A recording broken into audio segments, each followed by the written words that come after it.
Hey guys, it's Adam, and welcome back to another video. In today's video, we're going to be doing my 10 favorite live albums of all time.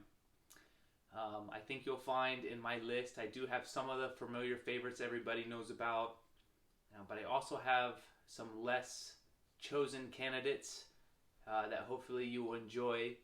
So stick around for that, and also stick around because my number one favorite album, live album of all time, is definitely one that is not on many people's lists as far as live albums go, especially not number one. But for me, it's number one, and I'll explain why when I get there. But I have 10 live albums I'm going to go over. Numbers 10 through 2 are in no particular order. Again, they're all interchangeable. Everything is good one day and better the next day, and so on and so forth, and flipped around. But when I get to number one, that is my favorite live album of all time, and I think you'll be surprised at what it is, so stick around for that. This list is my own personal opinion. I don't expect you to agree with everything on this list, but let me know in the comments what you would leave in or what you would take out, and please subscribe to this video if you like it, as I plan to bring you a lot more vinyl record videos so you can be caught up when a new video comes out. So let's get started, shall we? First on the list is going to be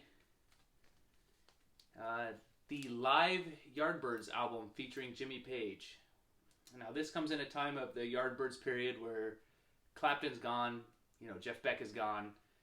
Jimmy Page, to me, basically has full control of the Yardbirds at this point, and you can hear on this live album specifically what he wanted to do with the band. And when they broke up and Jimmy Page took over the new Yardbirds, which would be Led Zeppelin, you can hear all kinds of Led Zeppelin in this album. I mean, they basically do Dazed and Confused on this album. They do the Jake Holmes version, which is I'm Confused. But this album is really, really pre-Led Zeppelin, but it is Led Zeppelin. It's all there. So check this album out if you haven't heard it. This is a nice pressing on the Epic label. This is the first pressing. And this is a good album. If you haven't listened to it, go check it out. There's a lot of good music on here, which would become Led Zeppelin. And in fact, they do the song The Train Kept A-Rollin' on here, which is what Led Zeppelin first did together as a band. That's the first song they played together to see how they would mesh. And that's on here as well. So you can really see Led Zeppelin all over this album. So if you're a Zeppelin fan, Jimmy Page fan, or even a Yardbirds fan, this is a great album, and it's a killer live album. Alright, next up on the list, if you watched my last video of the 10 favorite debut albums, you saw that I had 2 of them on there, one with Taste and one with Rory Gallagher. Obviously, Rory Gallagher's in both. He was in Taste as well. You're going to see a lot of that on this video as well. This is going to be Taste live at the Isle of Wight. This album is, according to rumors and articles, things like that, Taste, Rory Gallagher, they stole this show at the Isle of Wight. Nobody else after them that played could compare to what Rory Gallagher and Taste did on this one. This is another phenomenal guitar-driven album, and if you're a guitar player or if you've never heard Rory Gallagher, you need to listen to this album, and it's just so good, start to finish, and just everything he does on the guitar is unreal, and you'll hear that. The way he plays, he has so much passion, and he's phenomenal. Again, I said it in my last video, go listen to Rory Gallagher. Go listen to Rory Gallagher. And in this case, go listen to Taste. It's really great. This is actually a first UK pressing on the Polydor label. Really nice copy. Taste. Check them out. And I don't think this will be the last you see of Rory Gallagher. I don't know. Coming up next is an album that I don't really hear a lot about as far as live albums go. I mean, obviously it's on everybody's radar because of who the artist is, but this is an album that I think could probably be my favorite album, studio or live, by this artist, and I'm talking about Jimi Hendrix. and this is the Band of Gypsys. This particular live album is it's not like the Jimi Hendrix Experience with Mitch Mitchell and Noel Redding. It's a little bit different. Buddy Miles is on drums, who's, if you're familiar with Buddy Miles, his funk, his soul, things like that. It provides an excellent backbone to this Band of Gypsys. And I think Jimi Hendrix's guitar playing is as good as it ever was or ever would be on this album. And I just can't say enough about it. As far as live albums go, it's great sound quality. I mean, everything. And you get that side of Jimi Hendrix that you didn't really get in the studio, I mean, the Are You Experienced album is really good, but I think it had a few filler songs in it just to take up space, which might be blasphemy to some people, but that's just the way I feel. But it's a great album. I own it. It's a great album. I listen to it all the time. But this is, if I really want a good Jimi Hendrix album, this is the one I go to because the guitar playing, and again, I love Buddy Miles. He's a great drummer, and I have a few of his albums. Them Changes is just so good, and they actually do Them Changes on this album with Buddy Miles singing, so it's just, you get a little bit of everything on this one, and I think it's really good. And if you haven't heard this one, go check it out. Okay, coming up next is kind of a bittersweet album, and let me just get into it. Let's just get into it. This is an album, the live album, Free. This is Free live again. Everybody knows Free from All Right Now, but Paul Kossoff, Paul Rodgers, they brought this band to me into the stratosphere with the blues rock in it and everything like that. And Paul Kossoff's he's one of my favorite guitar players. He's in my top 5 list of favorite guitar players. And this album, the reason I say this is bittersweet to me is Paul Kossoff died from a drug overdose while flying on an airplane. And he was definitely an addict of heroin. And I just feel like in this album, you can start to hear it in his guitar playing. You can start to hear his demise from the drugs. And it's unfortunate because he died so young. He could have gone on to make lots more great music. After this, he had a band, Backstreet Crawler, which was good. But if this gave you an idea of where the drugs were going, Backstreet Crawler really lets you know how bad he was sinking, because you can hear it in his playing. And this album, too, is, I feel, the beginning of the end of Paul Kossoff. Everything before this, Free-wise, tons of sobs. Obviously, if you saw my favorite debut albums of all time, that was on there. The second album, just entitled Free, is also very good. Fire and Water is very good. And even the Highway album is very good.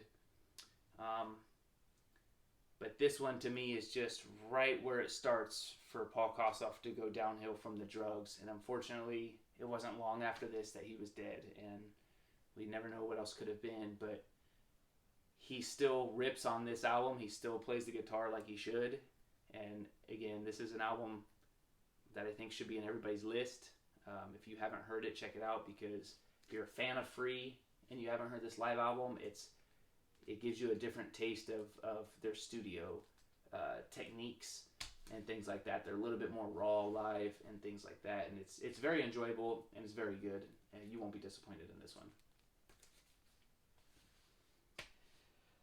Well, I told you, you wouldn't see the last of Rory Gallagher on this list, and actually, I'm going to do 2 side by side with each other. I'm going to bring 2 out here. This is Rory Gallagher's Irish Tour from '74 and Rory Gallagher Live in Europe. Now, these 2 albums were only recorded 2 years apart. This one's from '72. This one, obviously, from '74. But it's a completely different Rory Gallagher, as in this was a 3-piece band that he had with Wilger Campbell on drums and Jerry McAvoy on bass. Jerry McAvoy did stay around basically through Rory Gallagher's whole career as his bass man. But this album has Rod Dieth on drums and Lou Martin on keyboards. So you add a keyboard player, a different type of drummer, it's a different type of sound. So I couldn't pick a definitive Rory Gallagher live album. I love both of these equally. I think this album being a double LP does have more songs, and it's probably a little bit stronger. It has a lot of the stuff off of his Tattoo album, which I have right here.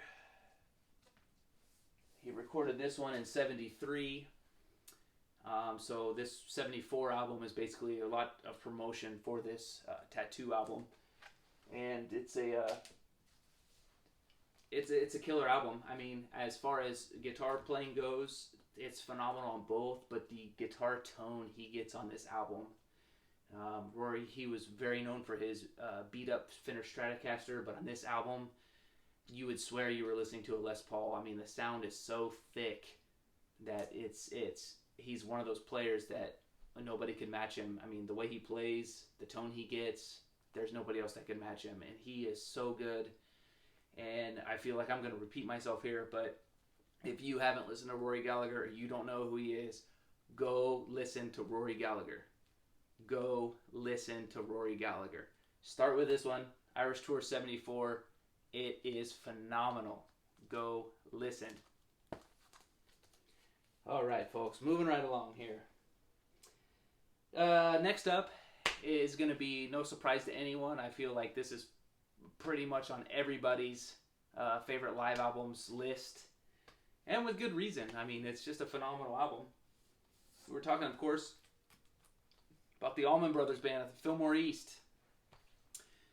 This album is an album that was recorded and released, and then with just, I believe, a few months after this release, maybe not even that long, Duane Allman was killed from his motorcycle accident. And there's Duane right there. And the Allman Brothers, to me, were never the same after that. Don't get me wrong, Dickie Betts did a great job being the guitar for this band. But the slide playing and just the general technique and rawness of Duane Allman's playing is what put the Allman Brothers on the map. Let's not kid anybody here. But this album really shows the band at their best and live.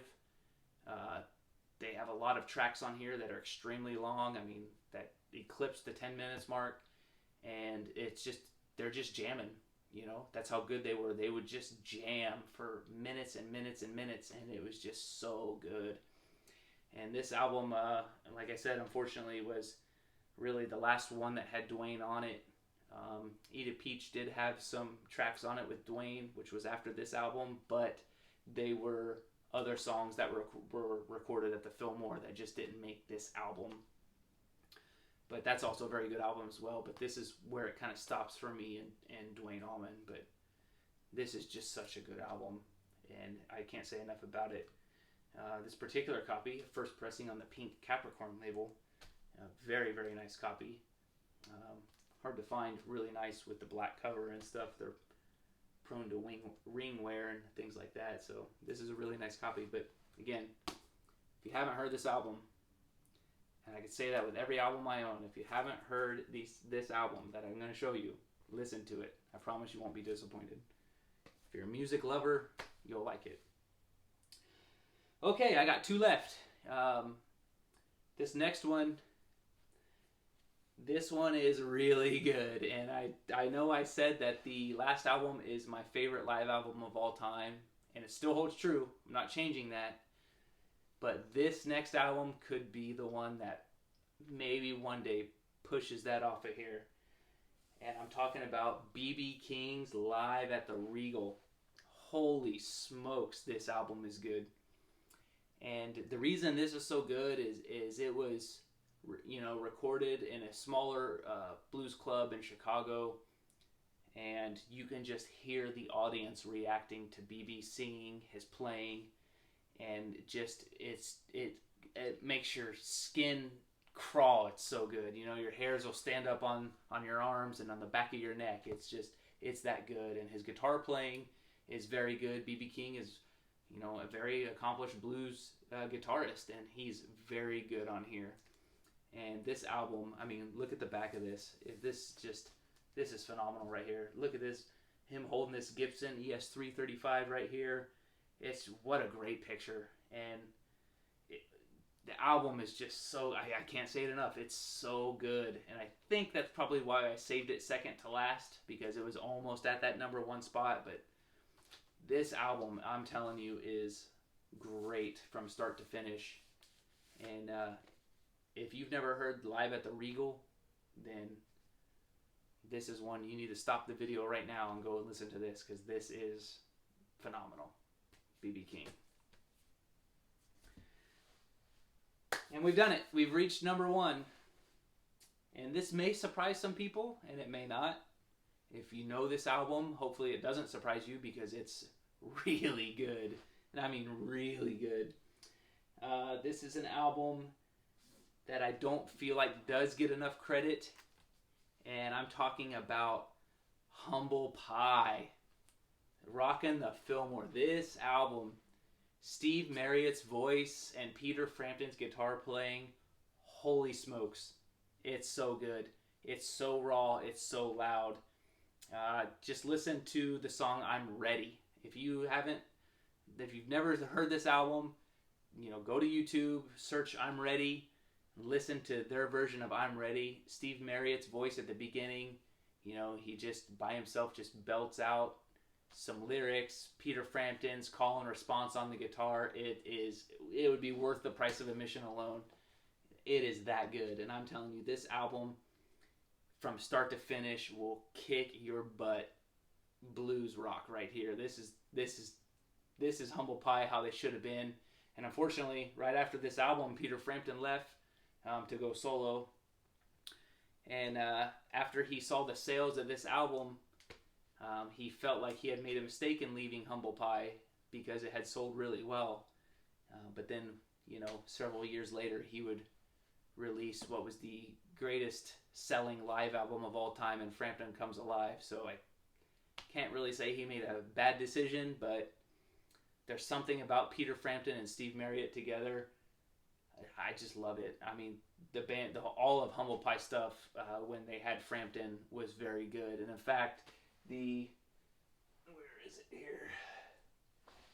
I got it somewhere. Oh. This is actually my favorite Humble Pie studio album. It's their third. This has Peter Frampton and Steve Marriott at top notch on here. I think in the first two, they were still trying to find their way of where they wanted to go as a band. It wasn't that long ago Steve Marriott had left the Small Faces to join Peter Frampton and Humble Pie. They were still trying to work on that sound, and by this third album, I think they really nailed it. And a lot of this album is what is come of this live album, and I think hands down, to me, this is my favorite live album. It's that good. And I know if you listen to it, you won't be disappointed. Again, listen to either I'm Ready or even 4-Day Creep is so good too. You just can't go wrong. And these are the albums that I think are the best live albums in my opinion. I hope you enjoyed the video. Again, in the comments, tell me what you would keep in or what you would take out. I know we're gonna have some people saying, I can't believe you didn't have this, or what were you thinking putting that in there? And that's okay. We all have our own tastes, but for me, these are my favorite live albums. And please subscribe to this if you like this video. I'd like to keep the videos coming. Subscribe to them, and you can be alerted of any new videos that I have. Thanks for stopping by, guys. Until next time.